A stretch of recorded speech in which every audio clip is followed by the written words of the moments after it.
বন্যা থেকে বাঁচতে কুড়িগ্রামের চরাঞ্চলে নির্মিত হচ্ছে দুর্যোগ সহনশীল ঘর ও টয়লেট, পাশাপাশি সুপেয় পানির জন্য আছে টিউবওয়েল।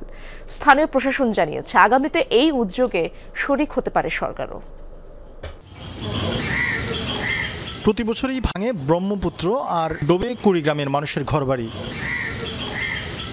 জেলা সদরের চরযাত্রাপুর গ্রাম, এখানেই বাড়ি ফরিদা বেগমের। স্বামীর ভাঙারি ব্যবসার টাকায় কোনো মতে চলে সংসার, কিন্তু বৃষ্টি বন্যায় সেই কোনো মতে বেঁচে থাকাও দায়। তল্পা গুটিয়ে তাদের ছুটতে হয় নিরাপদ আশ্রয়ের খোঁজে। তবে এবার আর ছুটতে হবে না, কারণ তৈরি হয়েছে বন্যা সহিষ্ণু ঘর।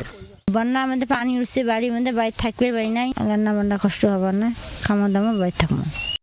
ঘরের ভেতর রয়েছে উঁচু মাচা, ফলে বন্যা হলেও দীর্ঘ সময় ধরে আশ্রয় নেওয়া সম্ভব মাচায়। এমনকি চাইলে পুরো ঘরটাই স্থানান্তর সম্ভব। তাই বন্যা হলেও জানমাল নিয়ে টানাটানির ভয় নেই পরিবারগুলোর। কোনো সময় বন্যার পানি আসে, মাচার মধ্যে উঠে ওখানে থাকা খাওয়া যাবতীয় সুবিধা মালও রাখা যাবে। ওই ঘরের মধ্যে সাঙ্গে থাকা যায়, পানি হলে গেলে আবার ভাসানো বাথরুম ব্যবহার করা যায়, অনেক বিশাল উপকার হয়েছে। ঘরগুলা করা হয়েছে স্থানীয় উপকরণ, যেমন বাঁশটাকে আমরা প্রধান উপকরণ হিসেবে ব্যবহার করেছি। ঘরের একটা বিশেষ ফিচার দিয়েছি, যেটা হলো মাচা। ভাঙন যখন হবে ঘরগুলা খুলে দ্রুত স্থানান্তর করতে পারবে এই ঘরগুলা। বন্যায় প্রাকৃতিক কর্ম নিয়ে প্রবল সমস্যায় পড়েন স্থানীয়রা। সেই সমস্যারও সমাধান হয়েছে। ড্রামের উপর রাখা এই টয়লেট বানের পানিতেও ভাসমান থাকবে। এখন যে ভাসানোটার দিচ্ছেন, এটা খুব উপকার হয়েছে। এইরকম একটা যদি ঘর বা এইরকম একটা টয়লেট যদি আরও এই এলাকার মধ্যে যদি গরিব মানুষক দিলেন হয়, আরও সবচেয়ে উত্তম ভালো হইল হয়।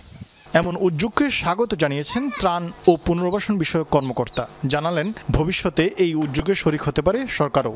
যে ঘরগুলো নির্মাণ করা হচ্ছে বন্যাকালীন সময় তারা তাদের নিজস্ব ঘরে আশ্রয় নিতে পারবে। পাশাপাশি নদী ভাঙনের কবলে পড়লেও তারা দ্রুত ঘরটা স্থানান্তর করে নিয়ে যেতে পারবে।